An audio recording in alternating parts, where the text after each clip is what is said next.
Si on pouvait essayer de dire, pourquoi la criminalité organisée et le blanchiment d'argent sont des fléaux invisibles, mais que le citoyen ne perçoit pas comme si dangereux que ça. Comment est-ce qu'on pourrait, peut-être de manière métaphorique, dire les choses?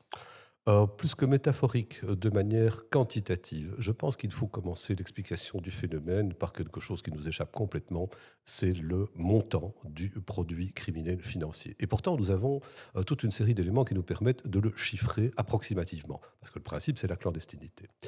Hem Il y a peu de choses dans le code pénal qui ne rapportent pas de l'argent en termes d'infraction, à part, je dis toujours le crime passionnel, si elle m'en marie, mais tout le reste en rapporte de l'argent et cet argent est évidemment la plupart du temps blanchi.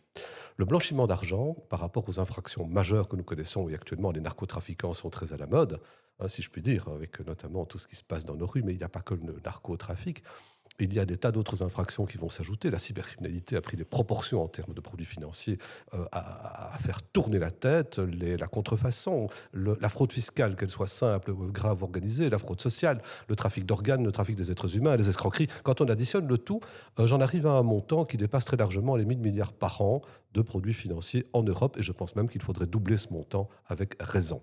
À partir de ce moment-là, quand quantitativement on aborde le phénomène, on se rend compte que l'économie parallèle a pris possession de notre propre économie licite. Et le grave problème, c'est que les montants que je vous cite sont les montants d'une année qui vont s'ajouter aux montants de l'année précédente, blanchis, et qui vont s'ajouter aux montants des années futures. Nous sommes donc dans une spirale infernale que nous ne contrôlons plus.